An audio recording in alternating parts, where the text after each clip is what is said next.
So, time is, what are we at? 17:33. Go ahead and call this meeting to order. Start with roll call. Sanford? Sanford Rogers here. Stacy Pavlovich.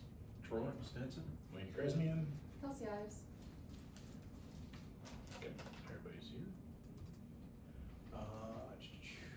Director disclosures. No additional disclosures. Okay. Sounds like we do have a potential addition to the agenda. Yeah, I'd like a motion to amend the agenda to add an amended and restated collection resolution.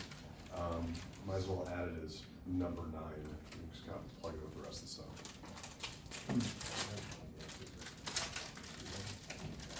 Is there a motion? A second? All in favor? Aye. Motion carries. Alright, so any other additions or do we have to approve it still or decide? Yeah, we'll review it when we get there. Okay. I'll motion to approve the agenda with that addition. I'll second. All in favor? Aye. Opposed? Motion carries. Alright, so you can go ahead and stand for the pledge.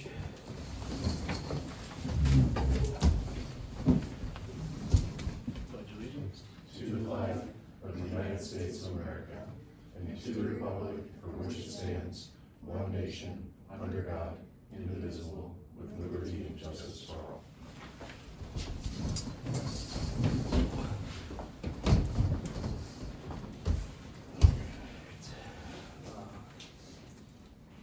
Any public comments?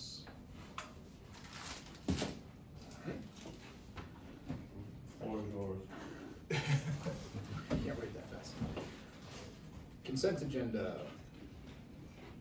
Forget, John, do I need to read through that? You don't? Okay. Yep. It's up to the board whether they want to discuss any of these items or pull them off and discuss them separately, or just simply approve the consent agenda. I will make a motion to approve the consent. Why do y'all look at me every time? It's such Do I have a second? I'll second. All in favor? Aye. Any opposed? Motion carries. Moving on, attorney's report. Pretty short one this week. It's loading on my screen as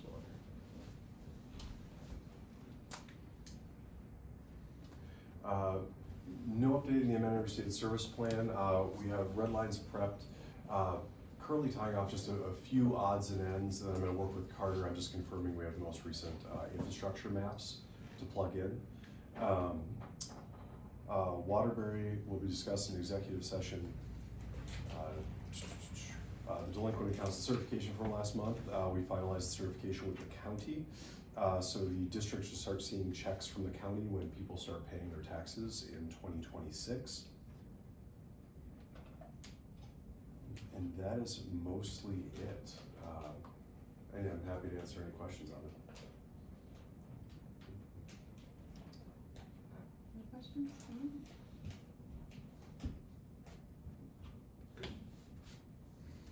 Moving on.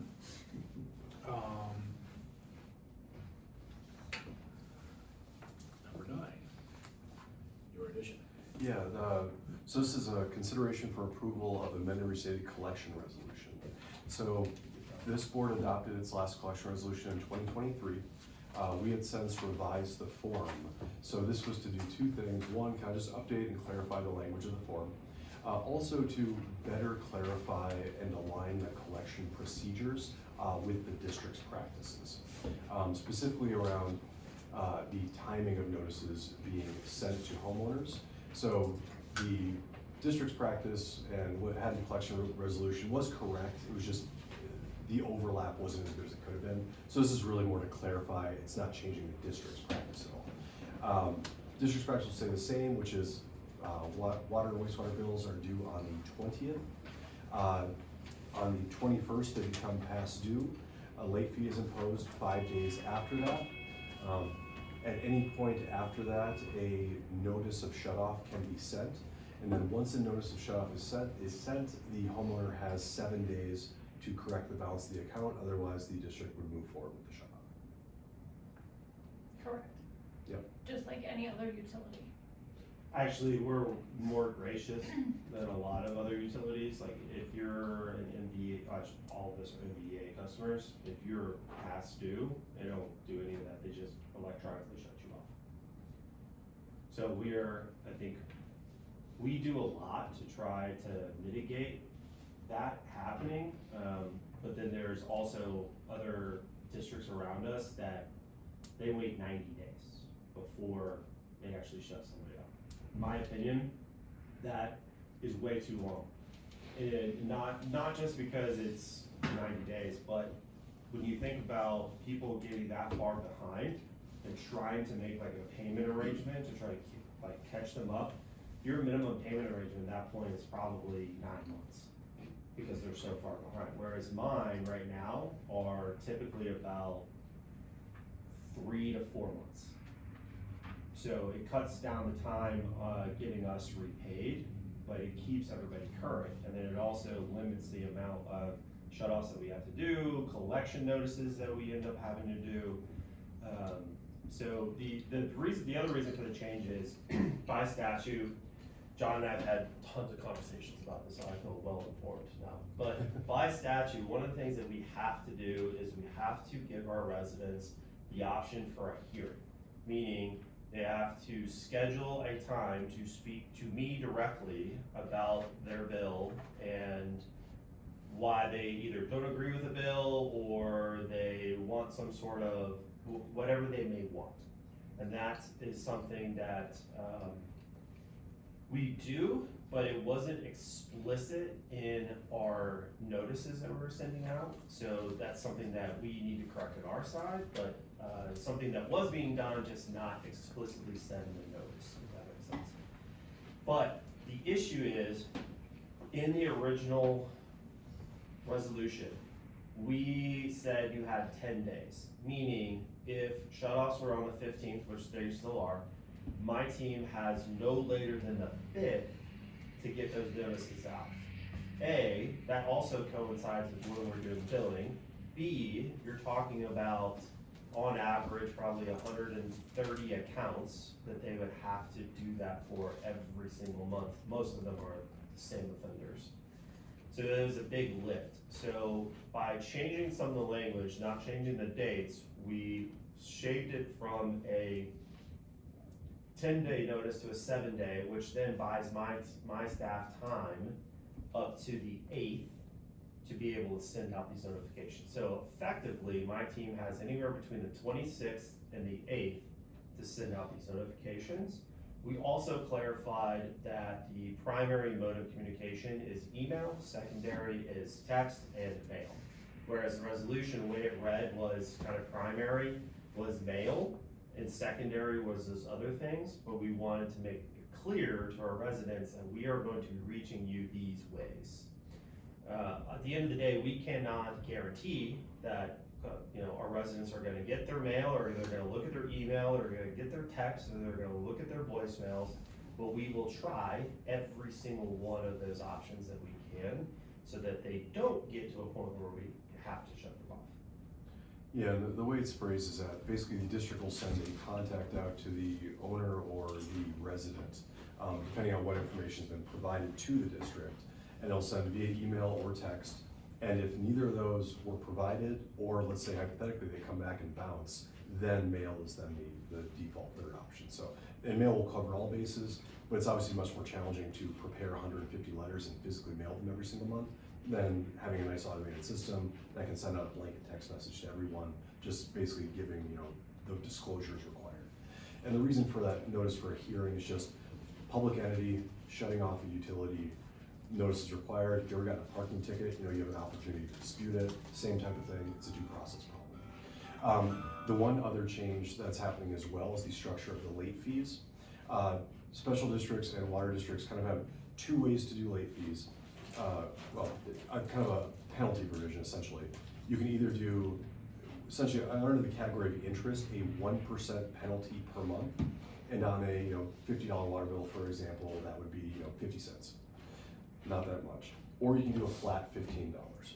So this also changed it so that the actual late penalty, and to be clear, a late penalty is per billing issue. So if a person doesn't pay their bill, it's a flat 15 at that time of the late fee. If they don't pay the next month, then it's a flat 15 then. It's not something that, you know, multiplies like interest can. So flat 15 for a late fee, keeps it a lot cleaner. You're not dealing with percentage or multiplier or anything like that. Just easier on Carter's end.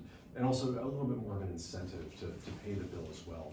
When the penalty's 15 or 50 cents, you know, you might sit on it a little bit longer than if it was $15. That was something that my staff and I talked a lot about was when we moved to the 1%,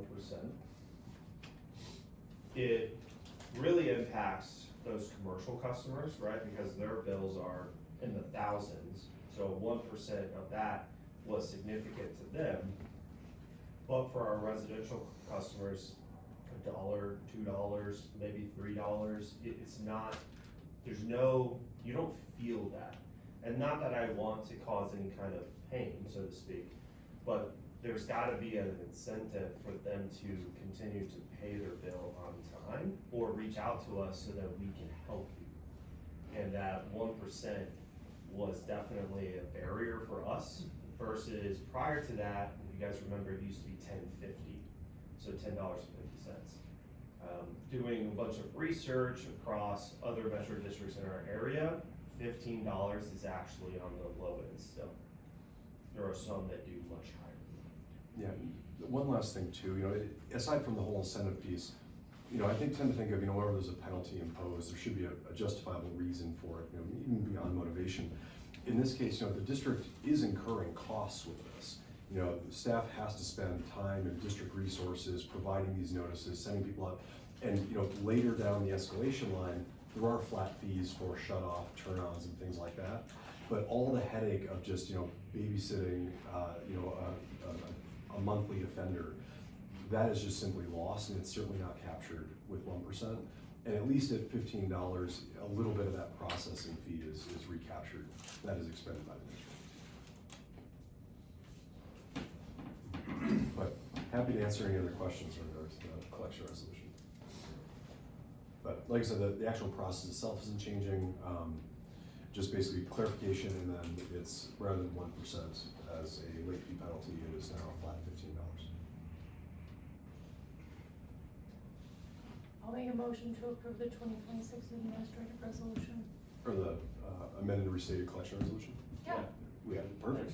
Thank you. We haven't gotten there. That's Thank next. you. That's the second I have a one. motion, second? I'll second. Second. All in favor? Aye. Aye. Any opposed? Motion carries. Next up, 2026 annual administrative resolution. So this is a really basic resolution. Basically, every year there's a series of statutory requirements that districts are obligated to comply with. We have found in the past, it's a little bit simpler here because everything on this is either going to be handled by essentially our office or Carter.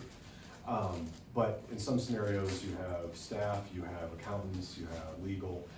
And we found when 3 people all believe the other person is doing a task and nobody is doing a task. So we have this resolution, just all it does is it lists all the statutory requirements and states who is the one obligated to comply with that statutory requirement on the district's behalf. Happy to answer any questions on it. The only piece on here for the board's consideration is the meeting dates, and we kept the meeting dates the same as the prior couple of years. So it would be the 4th Thursday of the month except for November, where it's the 3rd Thursday. Does that still work for everybody? Okay. Speak now. Otherwise, these are the meeting dates for the next year. Yeah, and these any meeting dates that have pre-scheduled, we can always cancel and call a special meeting if we have to. But if there's no questions, I'll field is there a motion to approve the 2026 annual administrative resolution? All motion. Got a motion in a second. I'll second. Second. All in favor? Aye. Opposed? Motion carries. All right. Consider for approval engagement letter with WBA. So this last, I knew this was trouble. That's where that you're presenting your own letter, huh? Yeah, yeah. Leave the room. Right? It's supposed to be like It's executive some more session, conflict. like subject to Shouldn't we move this negotiation. into negotiation? You notice how you didn't put it in that form. So, there was legislation passed its last session specifically dealing with disclosures to renters. The legislation was, however, was written so broadly that it was hard to tell whether it was actually exclusive to rental agreements or whether it was applicable to anyone that provides a service to clients, essentially. Several other law firms, it seems to be about 50-50 at the moment. We took the stance that it doesn't hurt just to add this disclosure language, which is what you're seeing in bold there, and basically add that to our engagement letters and have our clients just simply reapprove the engagement letters. I will add that the scope of services, the termination, at any time you see fit, honestly, and cost of service, all that. Nothing else has changed here. Specifically, the only addition is that the disclosure language. But yeah, we serve fully at the discretion of the board. This isn't like a one-year contract or anything like that.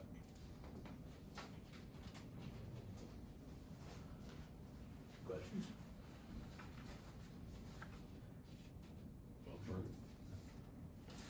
Is there a motion to approve the engagement letter? I'll make a motion to approve the. I didn't think we were gonna give one. Second. All in favor? Aye. Aye. Any opposed? All right, motion carries. Now I know how these guys feel waiting for their annual reviews. Right? All right, I think we're conductor. done, aren't we? Yeah, but you told them Yeah. what you were gonna do. Conduct a public hearing on the 2025 budget amendment. Carter, so first question is there gonna be a need for a budget amendment for 2025? God, I hope not. No, okay, perfect. So we can actually skip this since a budget amendment is not required. So moving on to number 12, conduct a public hearing on 2025 budget and consider approval of resolution on the 2026 budget and appropriating funds. For the new board members, you have to have a public hearing prior to adopting the budget. All that simply means is the district opens up the floor for public comment, closes it, the board is then free to discuss the budget, and then eventually at the end approve the budget with any revisions as it sees fit. Would you like me to conduct a public hearing otherwise? I didn't know it was tonight, but. Yes, I should do that. Because we don't have a December meeting. Got it, They're yeah, not- let's do They're that. they're not mill-based or fee-based. Or fee-based, That's okay. why we have to wait till December. Okay. So going to the public hearing, we'll open the floor for public comment. If there's any member of the public that wish to speak, please do so now. No, all right. It doesn't appear that anybody is interested, so we'll go ahead and close the public hearing. Carter, if you want to present the 2026 budget.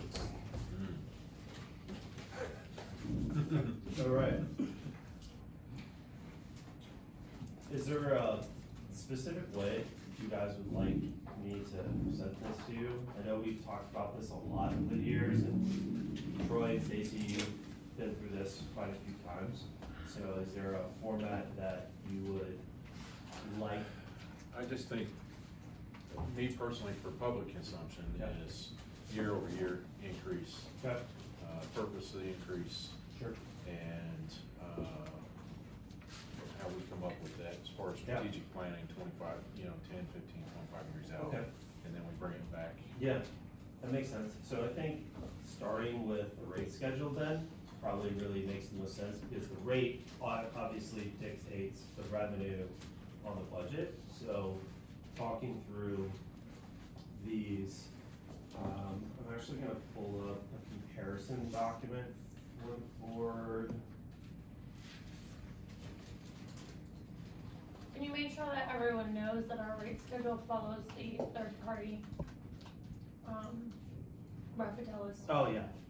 study that we did a year ago? 2 years ago? Yeah.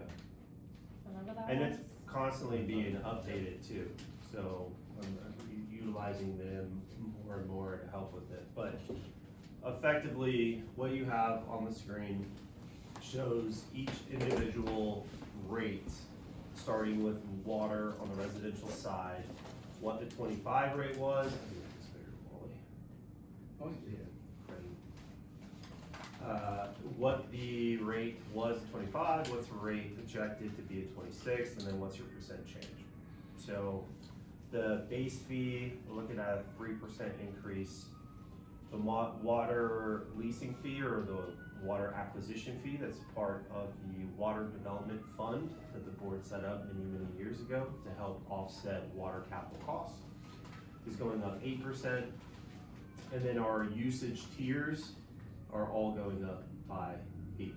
So to Treasurer Stacy's point, the rate study that we had Raftellus do for us had set a rate year of 2028, meaning from 24 to 28, we wanted to align our rates year over year with what we expected them to be in 2028 from a cost recovery perspective.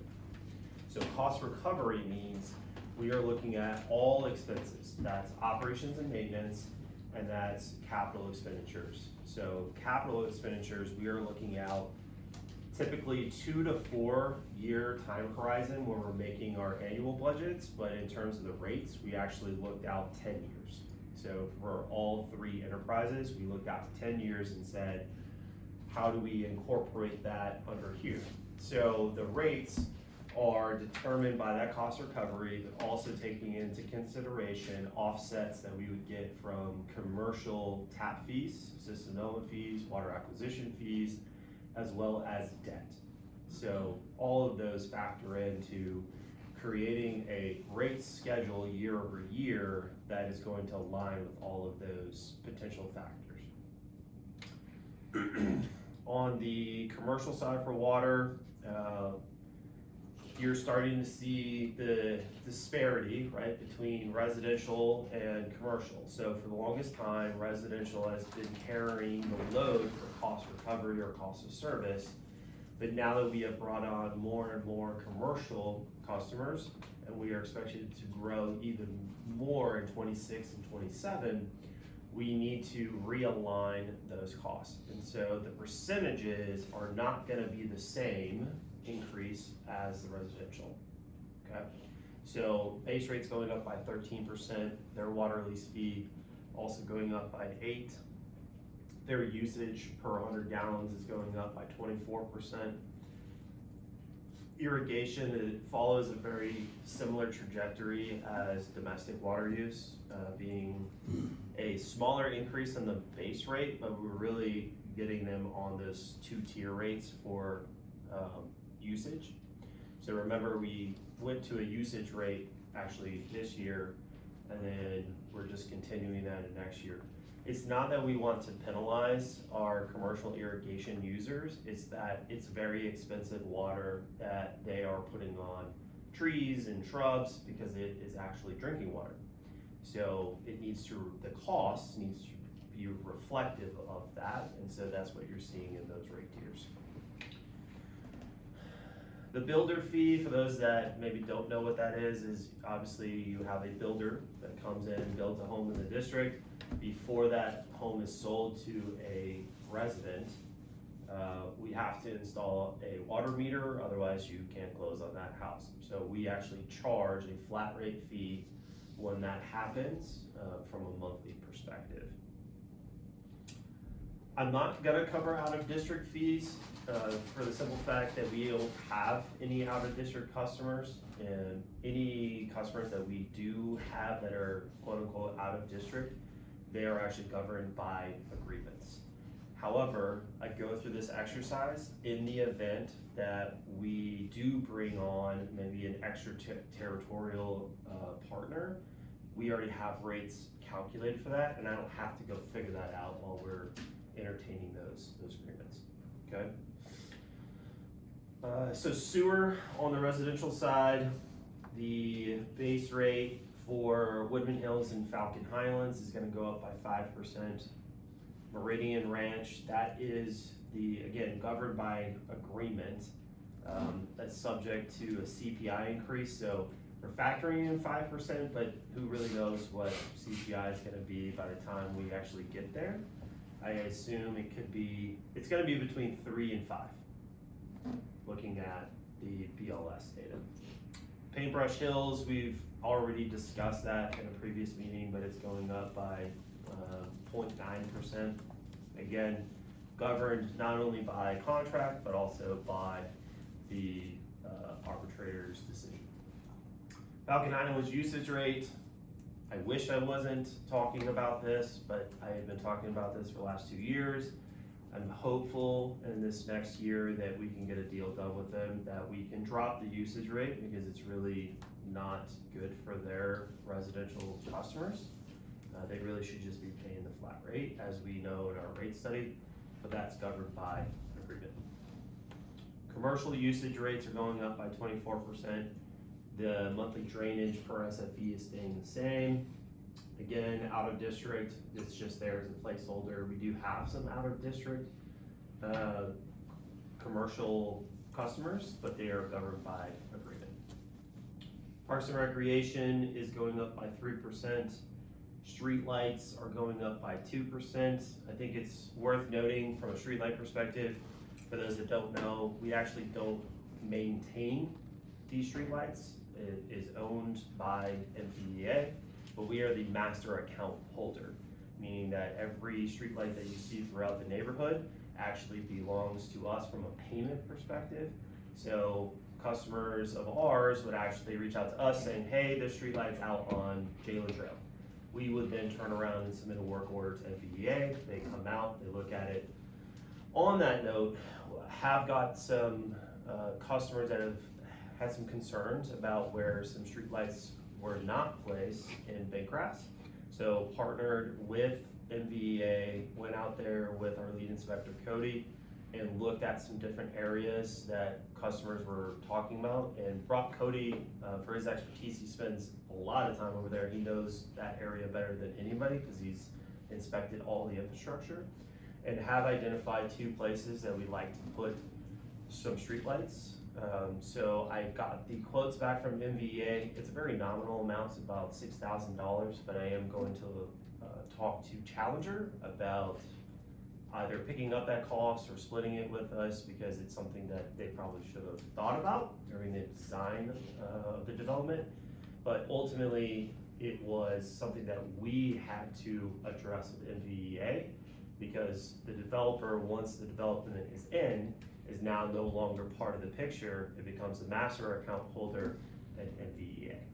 That's how that whole worked out, unfortunately. But good news is we can get something in for those residents.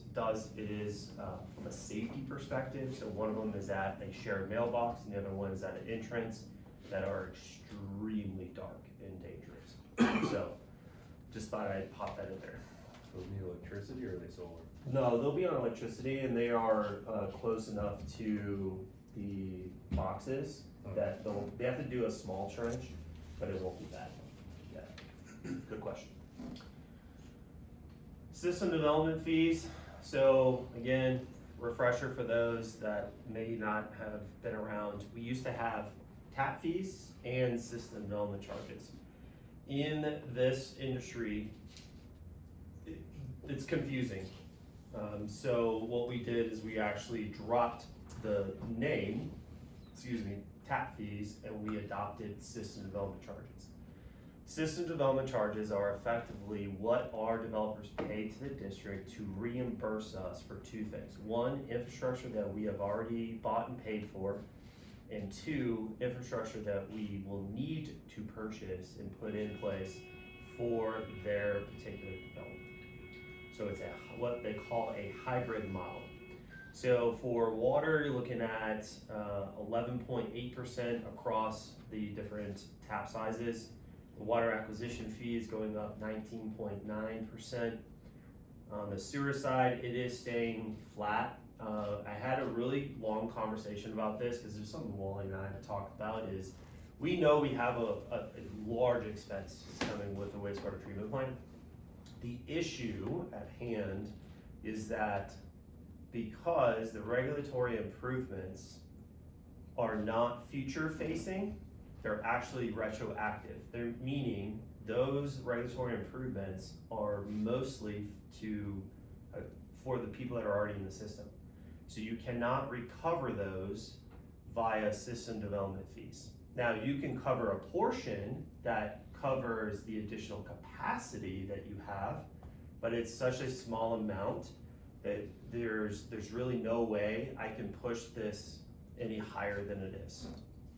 So it's an unfortunate news, but it makes sense, especially when you go back and you look at AWWA rules around setting rates.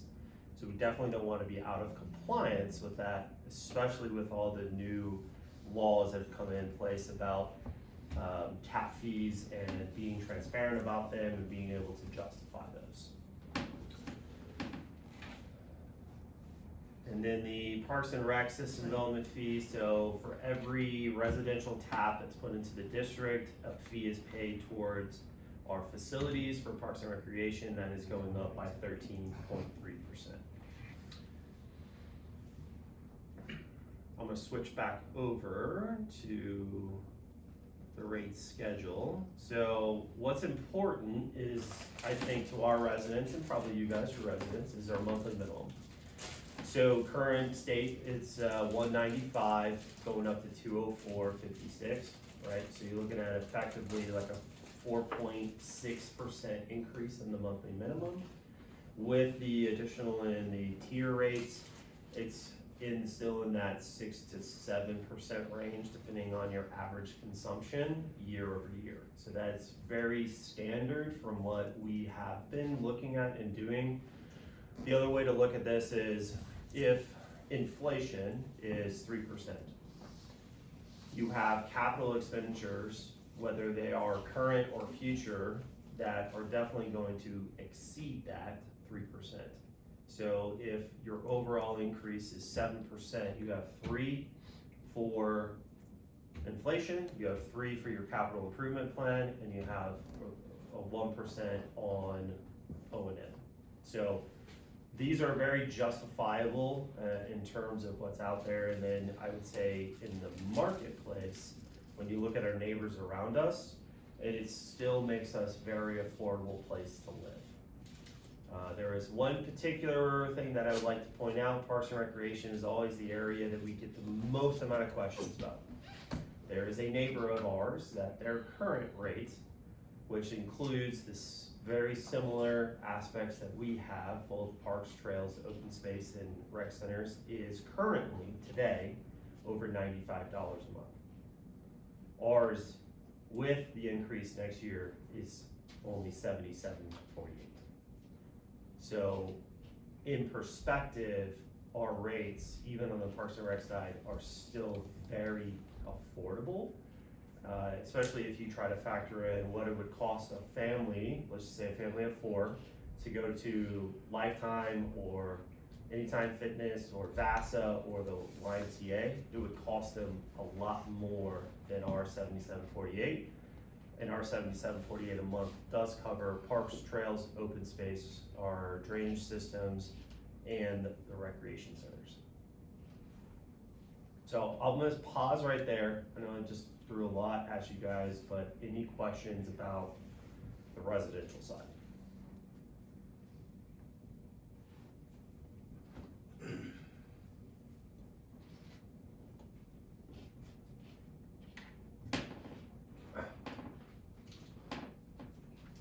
Good, okay. On the commercial side, this is just, again, reiteration of everything we just talked about. What I do want to point out this year, something I did a little different, is I have combined the standard rate sheet, which is that first page, with all of our other fees. So that's our system development fees, or water acquisition fees, to make it a lot simpler, not only for our residents, but also our commercial customers, developers, to be able to see what all of our fees are. The items that I do want to discuss with you that are new: the water service turn off and on fees. currently, today, they have been $50 each for a long time. Longer than I have been here, and I've been here for 4 years. The reason why we want to increase this fee, similar to the conversation we were having earlier about delinquent accounts. We have regular offenders that are on this list that either wait until we call them to say, hey, you're past due, make your payment, or when our water crews are literally at their curb stop, about to turn it off, they come running out saying, no, don't shut me off. So there has to be some sort of cost recovery for the district, because this takes a lot of time for my team and JD's team to manage, to go out there and take away from all of our other jobs focused on the district to deal with these residents that are not paying their bills on time. So the other thing is, this is still very low. All of the other districts around us are, if not double, 1.5 times this fee. And Kurt and I talked about these a lot, and whenever you hear the word fee in special district world, it should set off a little light bulb, in that when we're talking about fees, a fee imposed should be for some sort of cost to the district, and the amount of that fee should be, not exactly, but relatively the actual cost of the service. So when we're talking about water turn off and on, in a perfect world, that amount is exactly the cost it takes to drive someone out there, turn off water, or turn it back on. But that's kind of the baseline. It doesn't have to be exact, but that's the general ballpark that you're aiming for when you're talking about a fee. So I want to stop right there and just see, take the board's temperature on that. 36.75 seems like a weird number for a return check. Yes, we can get there, but do you have any reservations about the $100 turn off fees? No. Okay. Late payment fee, we already talked about that, right? So going from 1% to $15, that was in this other resolution. Return check fee, $36.75. Yes, I agree with you. It is kind of a very unique rate.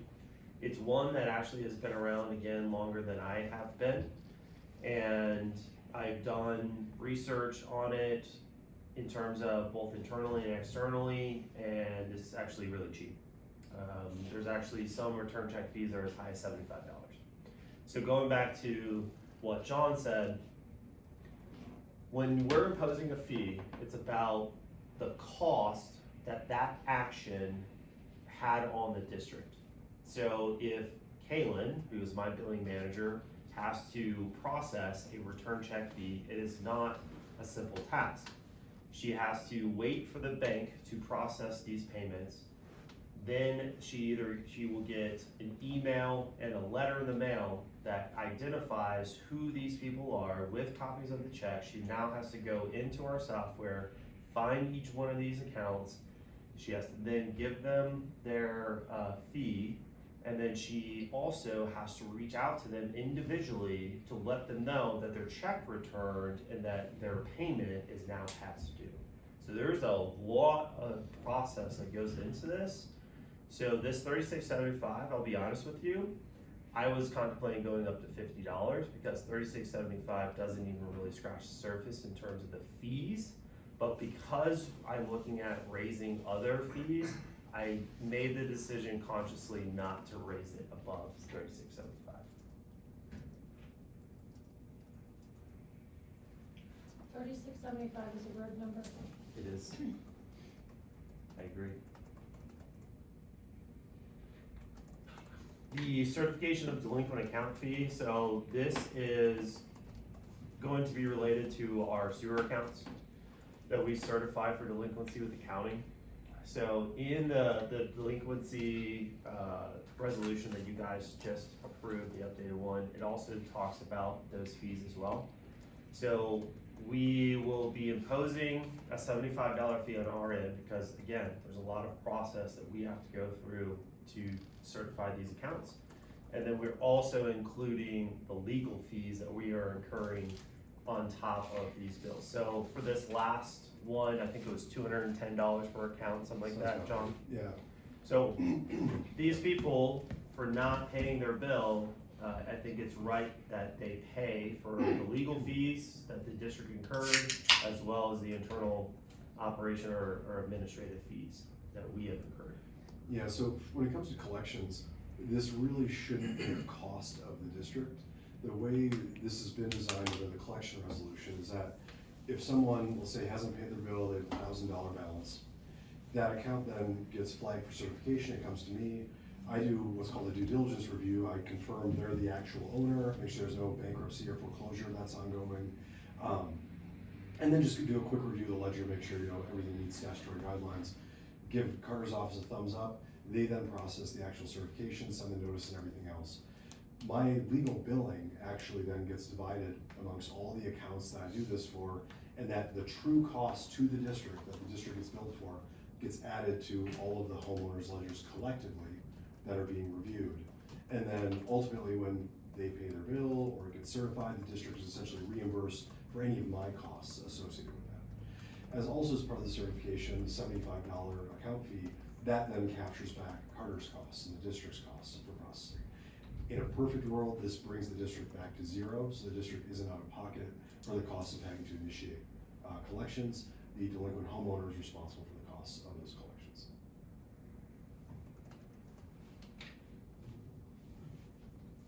So that's it for fees. So do we have to approve a fee schedule? That'll be next, I believe. Yeah. Yeah. So going back to the actual budgets. Do you want to go by line item, or do you wanna just go by grouping? Just grouping. Okay, so revenue is always first. So from a water perspective, the 2025 total revenue for water was 6.3 million. Looking at a 601,000 increase on the budget to 6.9 million. You can see in this column over here, my mouse catches up, where the majority of that lies. So it's gonna be in the district residential water use, as well as in the water acquisition fees. Slight uptick on commercial as well as system development charges. On the sewer side, the 2025 budget was 4.6 million, going up by 446,000 to a little over $5,069,000 next year. Very similar trend in terms of class, where you see that revenue coming in. Parks and Rec revenue in 2025 was 3.5, looking at $484,000 increase to $3.9 million. So total for 2025 was 14.5 million budget, going up by 1.6 million to 16.1 million dollars for next year. From an expense perspective, how do you want to break this down? This is kind of hard to group. Just go over the Like large. bigger ones. Yeah, just go over the larger ones. Okay. I think on a positive note, right, to point out Cherokee Water, you can see that. So our budget this year was 400,000.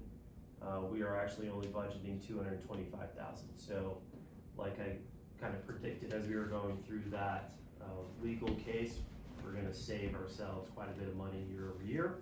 So I think that's, again, important to point out. The largest items on here are going to be in 3 categories. So I guess I can break this down. So your employee costs, right? So whether that's training, certifications, uniforms, safety equipment, pay, benefits, taxes, that's gonna be one of the largest buckets, if not the largest bucket, but that's true for really any organization. The other ones that are also fairly large is gonna be your interest payments due for debt. In this budget, we are projecting taking out additional debt next year, so that's where you see that 2026 revenue bond interest. Not sure if it's gonna be a revenue bond, but if it is, if it's not, I'll change the title of it to whatever it ends up being, but there is gonna be a debt offering of some sort in 2026. And then the third one is obviously repairs and maintenance, so that's your ongoing R&R for infrastructure, buildings, your fleet of vehicles, especially vehicles, things like that. So, kind of going back to looking at employee costs, this employee cost number of $70,000 next year, this is things like certifications, conferences, so that's actually remaining pretty flat, based off of just our budget from this year was 83,000, our 4-year average is 67, so we actually dropped that just based on how much money we're not seeing being spent in that category. We are spending more money in the right places, I can tell you that, from certifications, conferences, things like that. So people are getting what they need, but we didn't feel it was necessary to put more money in that budget. We just need to be smarter with how we spent that money.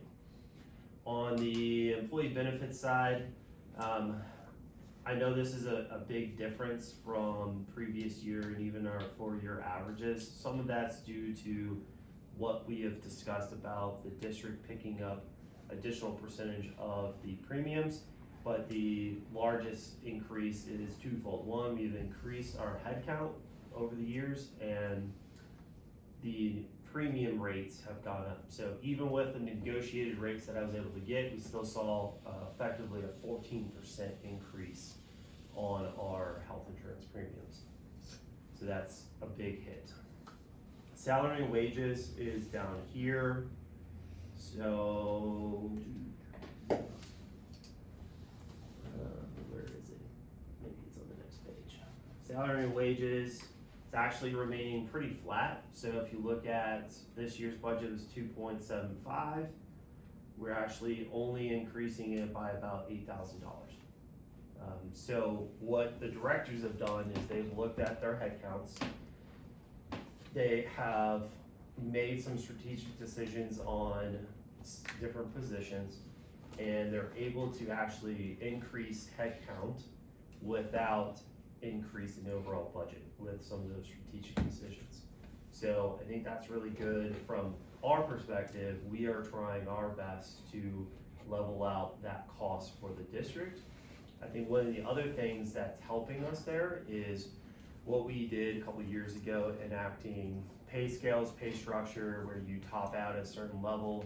Your increase on an annual perspective is not based off merit, it's based off other factors like CPI, cost of living adjustments, market rates, things like that.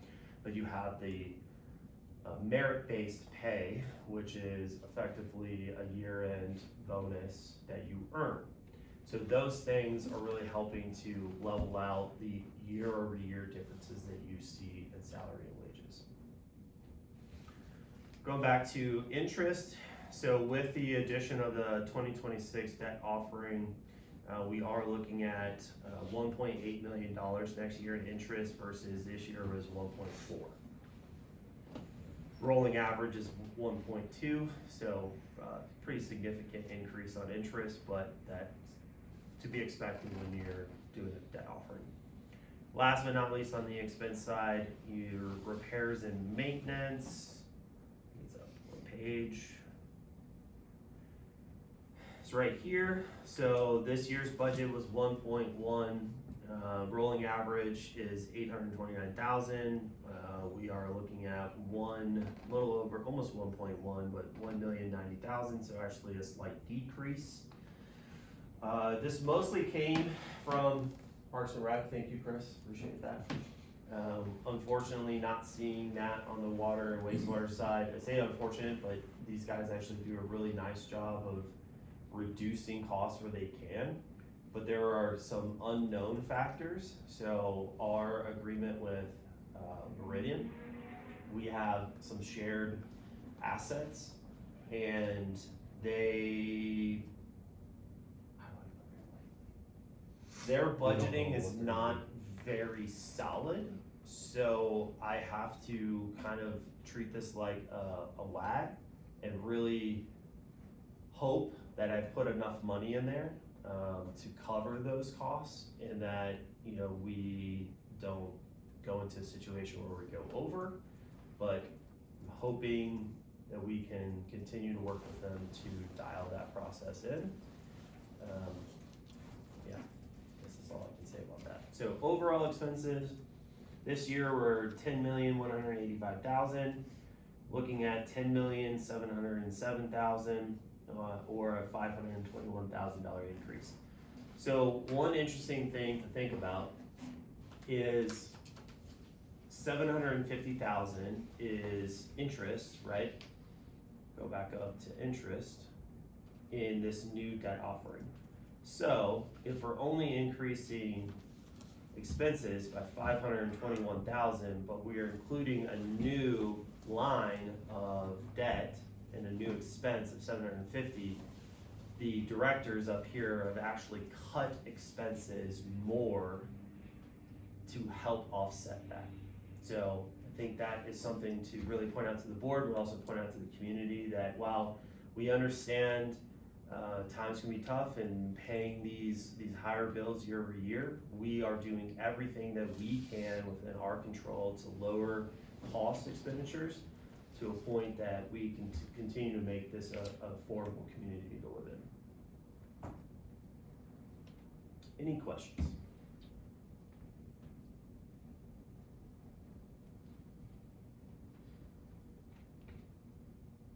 If not, I will go into CapEx. So these are the various CapEx projects across the three enterprises for next year.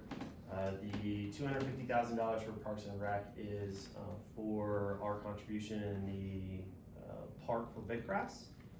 So Chris and I actually just got some more information, and actually it's starting to turn out to be a really fun project. Looking at really expanding the offering over there, so not just a small play structure, looking at multiple play structures, including turf area, basketball court. There's gonna be a lot of different options that we're gonna be able to do because the district is coming in and helping out Challenger as well as the Big Grass Metro District over there too. So that's gonna be a really fun project, not only for us, but also for the Big Grass community. On the water side,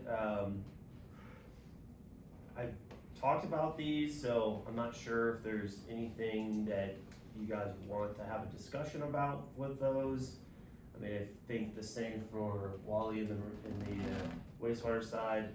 None of these have really changed since we've gone over the budget, but if there's something in particular that you want to have a discussion on, we are here for that. I think mainly not go over the project themselves, but go over the bottom part with Sure. the new board members as to where that money comes from. Yeah. How it's set up for three enterprises and how they fund their projects. Yep. So each enterprise has what's called a fund balance. That is excess money that they've earned over the years that goes into effectively a bank account, and it is then theirs to use towards capital expenditure projects. So that's what you see in the projected fund balance at year end of 2025. Now, you do have a component of that, it's the unaudited, unused funds. So you do have to kind of wait for some of those funds to be released, so to speak, after the audits are done. And then I've added in this new line for the 2026 debt offering so that you can see between project fund balance and where the debt is gonna go, the split between water, wastewater, what the end balances end up being in terms of what we need to pull from those strategic reserves or project fund balances. So for Parks and Recreation, what this means is that in order to fund that CapEx project, we actually will not need to pull any money out from unused, or our fund balance, because we have quite a bit of money, from 2024. For water, it's a different kind of situation, so projected fund balance is only $7 million next year. So we are needing that debt offering to offset the amount of capital expenditure in order to pay for those projects. So that will leave their fund balance really low, which is something we talked about when we were talking about rates earlier this year and how we're strategically doing our rates into 28 and even beyond to make up those fund balance losses. On the wastewater side, with the influx of capital, $5 million next year, actually looking really good on a fund balance perspective. So we've talked about all along, we wanted to have cash set aside to help pay for some of the wastewater treatment plant projects. So this is just continuing that trend. If we weren't going to take out that $5 million, it actually put us behind schedule in terms of the money that we want to have set aside for that project. So it was important for us to keep schedule and take out that $5 million next year for wastewater. So all in all, down here you can see our request for next year is almost $28 million. We have a debt offering of $20 million. We have a projected fund balance across the three at $16 million, so that would leave us with a little over $8 million in fund balance if all of these expenditures come true next year. One thing to note on there is Yeah. for under wastewater, so the plant expansion and the steel storage building, those numbers were the total cost, but we've already paid quite a few bills on them, so those numbers are actually a little lower than what Sure. we need. Yeah. Does that make sense? Do you have any questions? Any questions about CapEx or overall budget? I wanna go back to employee benefits. Okay. Touch on that again. Okay. As we talked about at last meeting, so the costs were gonna be marginal. I know we agreed to move forward with whatever we agreed to move forward with, Yeah. but, you stated that the premium increase year over year is 14%, but you're showing a increase in employee benefits of 131%. Yep. Year over year. Yep. So the, And did we put any, so here's my issue with this on the employee benefits thing after doing more research on it between meetings is, and I think me and you had a discussion on this.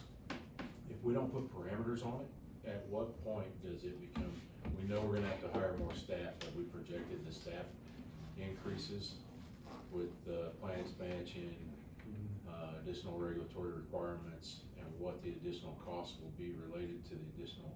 If everybody chooses the top tier plan, which generally they don't, I think we had 7 last year chose top tier plan.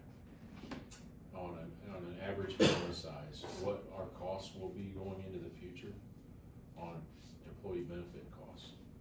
I haven't run those specific analysis, but we have had discussions about where headcount is going to go on both water and wastewater side. So we do know that projection, but in terms of saying, hey, in real dollars, this is the impact, I don't have that available.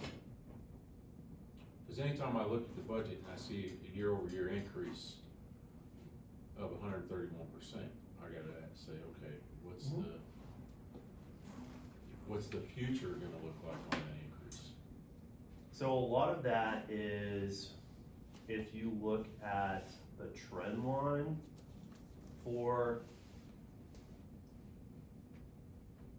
this particular, I think it's this third column. So the projection was $268,000, right? And that was at July on a budget of $196,000.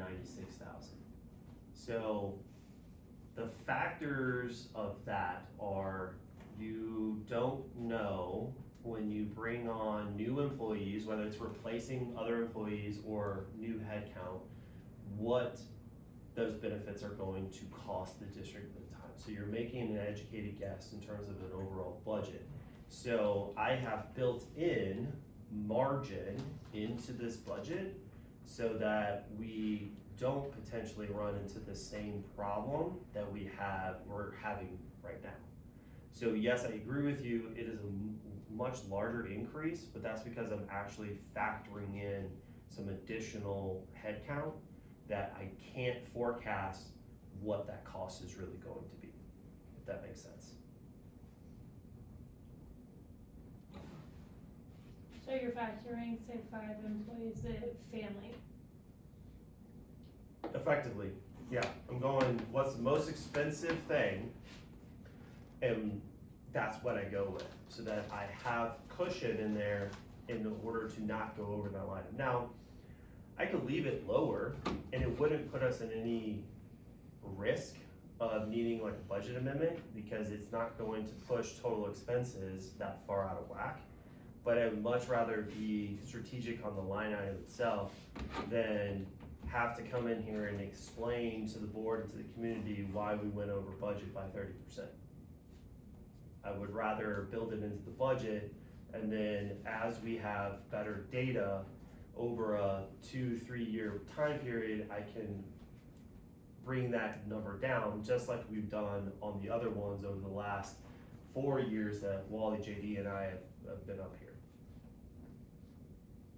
So Troy, my expectation is that we're not gonna hit that number, but I wanna have the resources available in the event that this is not really God forbid, but if we do bring on 5 new people and they all have families and it's the most expensive thing to do, we have the resources available to us.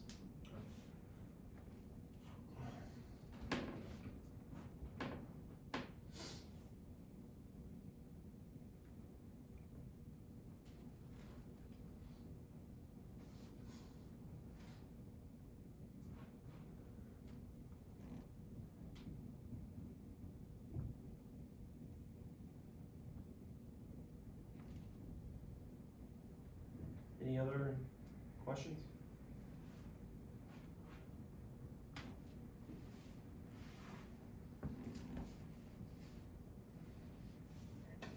Good? Okay.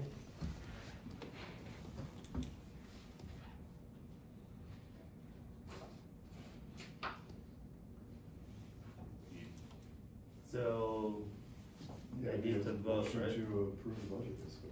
Motion to adopt the budget as presented. I'll make a motion to approve the 2026 budget as presented. I'll second. Second, all in favor? Aye. Opposed? Aye. We have to. All right, Motion carries. so motion carries.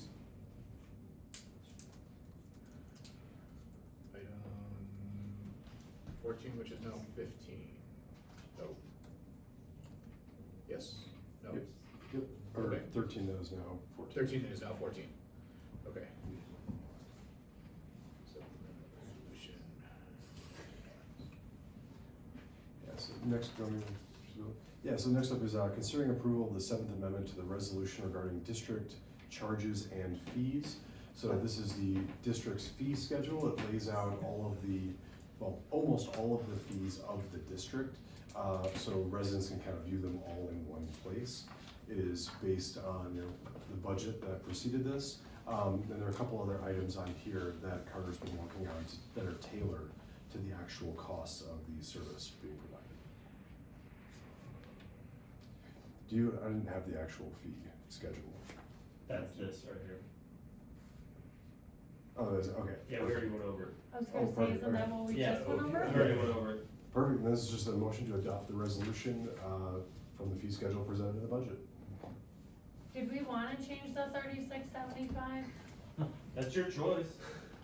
No, This is just presented, right? I mean, at the end of the day, you guys have to approve that fee structure, so if that's one you wanna change, we can change it. I mean, all of the other fees are being updated except that one. Yeah, Doesn't that seem a little, How does that happen? the fees that we get charged from the bank and from our third-party payment processor are pretty low. So this $36.75, while still doesn't really recover our staff costs, it does more than pay for the fees that we're paying from the bank and from the third party. So if we wanna raise it, I can justify it, no problem. If we wanna leave it the way it is, I'm also okay with that. It's really, honestly, it's up to the board. How often is this happening? The What? the return checks? It's not a lot. Maybe, it's not even monthly. I would say on a quarterly basis, What is our, 3 to 6. what'd you say our bank charges us? We don't. Our bank doesn't charge us anything. It's our third-party processor that does. And what's their fee? $2.50 per transaction. I think we're good. I think it's fine. I'll just leave it. That's what I said. I mean, I can justify $50 in terms of administrative fees that it costs the district to take care of that, but $36.75 I can also justify. So it's well, you had Well, just can we mentioned. even it like the rest of the numbers and just Like make it 36 or 37? 37? 36.74. Well, no, the reason I was asking is when you went over it, you Yeah. had said you had updated all of them except the one. correct. And I thought if we were going through this entire process, why would we leave the one archaic and update the rest? I mean, we're in a business where we charge cost of service on everything. Yeah. That's kind of our standard. So if we're gonna stick to that standard, it needs to be cost of service for, across the board. If cost of service for processing that return check and all that is $50, then raise it to $50. Then my recommendation would be to move it to $50. And it's an even number. I just wanna, if we're gonna stick to a standard Yeah. way of doing business, let's stick to that standard across the board. You sure you don't want to do $50.75? 25 cents. That's what back when it was on here. I would like to I haven't go signed back it yet. on Oh, the voted for him. agenda and retract my motion. Oh, no. I would like to go back on the agenda and retract my motion for legal stuff. We were just having that Yeah, we just talked about that. You might have a second and a third on that one. Okay, so do we need a motion to edit it and, or a You motion to would, approve it motion as, to approve as amended. as amended? Okay, so looking for any discussion over the $50 before we, okay, so looking for a motion for the amended, fee schedule. I'll make a motion to approve the amended fee schedule. I'll second. All in favor? Aye. Opposed? Moving on. Alright. Now 15, it was formerly 14. Executive session. All right, is there a motion to enter executive session for determining positions relative to matters that may be subject to negotiation under CRS 246402-4E, namely potential inclusion of Waterbury? Motion. Second. All in favor? All right, unanimous motion carried. Alright, so out of executive session, items unfinished from previous meetings. So that would be part of the pipeline Yep. easement thing. Yep, can you pull that up? This is county pipeline easement. Yep. It's gonna take up half of Wayne's backyard. No, that's That's the Eastonville, yeah, that's different. So we had a land assessment done and what they would typically pay on Market Valley stuff. So realistically, from the bottom, important part. This part? Yep. So realistically, on average, it'd be 6,000 to 9,000, 9.6 thousand per acre for an easement, and they're offering us 12,000, so it's a pretty solid offer. And after a meeting we had with Kinley Horn about sizing on brine beds and stuff, one of the things John and I talked about was if they say they're coming along and they hit hard bedrock and they need to shift a little bit, we're kinda worried about that shift, but looks like we're gonna, even if they had to, which they shouldn't, that we should still be fine out there, so. Everything looks good, it just, we had a couple, they pushed back on, trying to change the language to actually reflect the 86,000, whatever it was, on there. They pushed back and said, cause it's a public document, we don't want that number on there, but. Yeah, my response, I haven't responded yet, but my response would be, you know, the check to the district is also a public document. So, they also provided like a calculation sheet of how they did the math, and maybe they don't want that in there. But we'll sort it out, basically that's the last thing to address, all the terms are good. And we'll go ahead and try and wrap this one up here shortly. So basically just be, need approval pending final legal review. Yep. I'll motion we approve it pending final legal review. Second. Second. In favor? Aye. Aye. Opposed? Motion carries. Easy enough. Anything else under unfinished? Go ahead. Okay.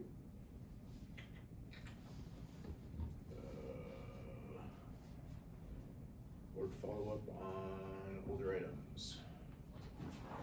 I don't think there was anything. That was the only thing Correct. from last meeting, and I can't think of anything from other meetings that are still hanging out there. No, I think we were Pretty buttoned up. pretty closed up for the year. Other business, item A, considering cancellation of December 18, 2025 meeting. I would like to cancel December 18th, Is that a motion? yes. Second, looking for a second. I'll second. All in favor? Aye. Opposed? Motion carries. I make a motion to adjourn. Second. Second. All in favor? Aye.